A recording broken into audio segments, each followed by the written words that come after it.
அனைவருக்கும் வணக்கம். இன்றைக்கி வந்து நம்ம ஆச்சி குலோப் ஜாம் மிக்ஸ் எடுத்துருக்கோங்க. 1+1ங்க. இதை நம்ம எப்படி செய்யுதுன்னு பார்க்கலாங்க. இது வந்து மொத்தம் 175 கிராம் இங்கே ஒரு பேக்கெட்டு. நான் 2 பேக்கெட் எடுத்திருக்கேன். இப்போ இதை நம்ம எப்படி செய்யுதுன்னு பார்க்கலாங்க. ரெண்டுத்தையும் கட் பண்ணி நம்ம ஒரு பாத்திரத்துக்கு மாற்றிக்கலாங்க.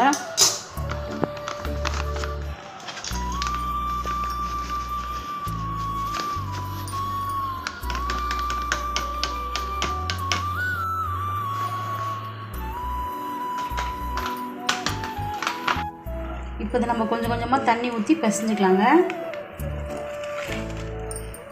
தண்ணி அதிகமாக ஊற்றக்கூடாதுங்க, ரொம்ப பிசையக்கூடாது. சப்பாத்தி பிசைகிற மாதிரி கொஞ்சம் லூஸாக பிசையணுங்க.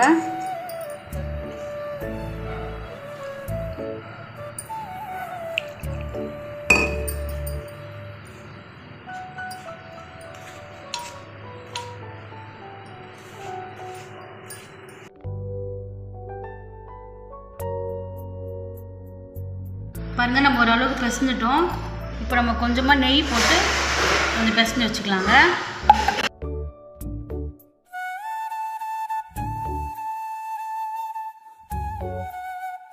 பாருங்கள், நெய் போட்டு நல்லா பிசைஞ்சிட்டோம். இது அப்படியே ஒரு 10 நிமிஷம் ஊறட்டுங்க. நம்ம அப்புறமா எடுத்து செய்யலாங்க. பாருங்கள், மாவு நல்லா 10 நிமிஷம் ஊற வச்சுட்டோம். இப்போ இது நம்ம சின்ன சின்ன உருண்டைகளாக உருட்டிக்கலாங்க.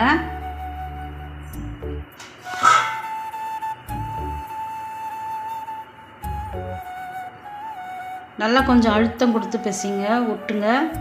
எல்லாம் வெடிப்படிப்பாக எடுங்க குலோப் ஜாம். இந்த மாதிரி எல்லாத்தையும் நம்ம உருட்டி வச்சுட்டு பார்க்கலாங்க.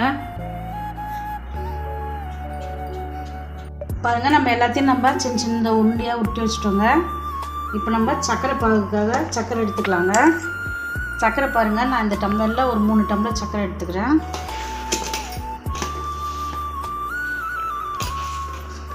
உங்களுக்கு இனிப்பு எவ்வளோ தேவையோ, 0 அதிகமாக வேணால் நீங்கள் நிறைய சர்க்கரை சேர்த்துக்கலாம். நான் கொஞ்சமாக தாங்க செய்ய போகிறேன், அதனால் கொஞ்சமாக நான் சர்க்கரை சேர்த்துக்கிறேன்.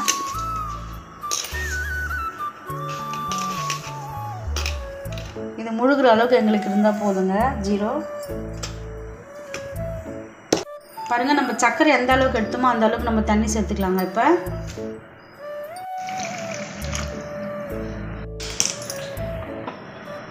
பாருங்கள், நம்ம ஒரு பக்கம் சர்க்கரை பாகு வச்சுருக்கோம், ஒரு பக்கம் எண்ணெய் ஊற்றி வச்சுருக்கோங்க. இந்த எண்ணெய் நல்லா காயிட்டும். காஞ்சோன்னா நல்லா மீடியம் ஃப்ளேமில் வச்சுக்கலாங்க. நம்ம சர்க்கரை பாகு நல்லா கொச்சின்னு இருக்குது. நான் ஏலக்காய் ஒரு 5 எடுத்துக்கிறேங்க. நல்லா இடிச்சிக்கலாங்க. இதை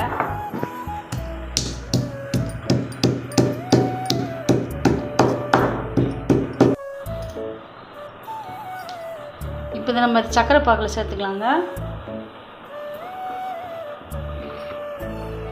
இது நல்லா கொதிக்கிட்டுங்க. கொஞ்சம் பிசுபிசுப்பு தன்மை வந்தால் போதுங்க. ரொம்ப பாகு வந்து ஆக தேவையில்லை, சர்க்கரை பாகு வர தேவையில்லை ரொம்ப. இது கொஞ்சம் பிசுபிசுப்பு தன்மை இருந்தால் போதுங்க. சர்க்கரை பாகு ரெடி ஆகிடும். பாருங்கள், எண்ணெய் நல்லா காஞ்சிச்சு. இப்போ நம்ம மீடியம் ஃப்ளேமில் வச்சுக்கலாங்க. இப்போ நம்ம இது எல்லாத்தையும் ஒன்று ஒன்றா போட்டுக்கலாங்க எண்ணெயில்.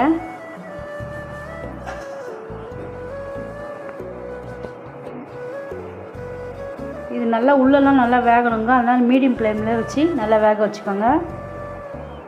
நல்லா இது செவந்து வரட்டும் பொன்னிறமாக.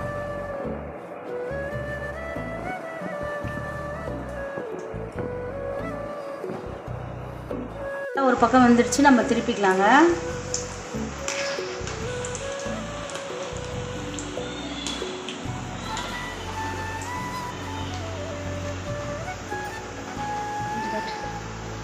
பாருங்கள், சர்க்கரை பாகும் நல்லா கொதிக்குது. இப்போ இதை ஆஃப் பண்ணிடலாங்க. நம்ம பாருங்கள், நல்லா கொஞ்சம் பிசு பிசுன்னு வந்துடுச்சுங்க. இப்போ நம்ம கேஸ் ஆஃப் பண்ணிடலாம்.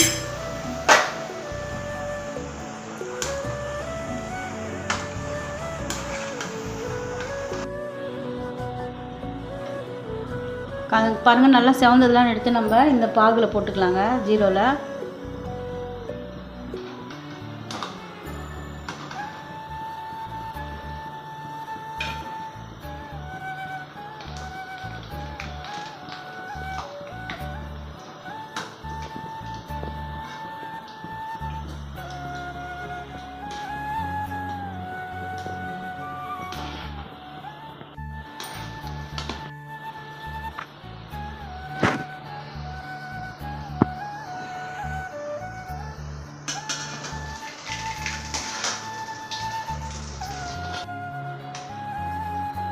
பாருங்கள், எல்லாத்தையும் நம்ம போட்டோம். இந்த மாதிரி எல்லாத்தையும் நம்ம பொரிச்சு எடுத்துக்கலாங்க. இப்போ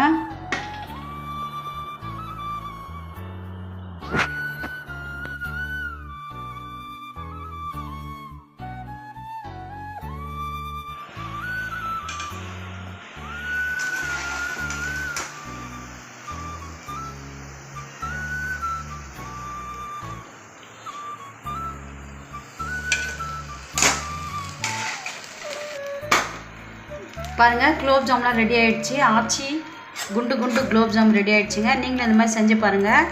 இது நல்லா ஒரு 20 நிமிஷத்துல நல்லா ஊறிடுங்க. அதுக்கப்புறம் நம்ம சாப்பிட்லாங்க. ரொம்ப டேஸ்ட்டாக இருக்கும். இந்த மாதிரி நீங்களும் செஞ்சு பாருங்கள். செஞ்சு சாப்பிட்டு பார்த்துட்டு எங்களுக்கு எப்படி இருக்குன்னு கமெண்ட்ஸ் பண்ணுங்கள். எங்கள் சேனலுக்கு லைக் பண்ணுங்கள், சப்ஸ்கிரைப் பண்ணுங்கள். நன்றி.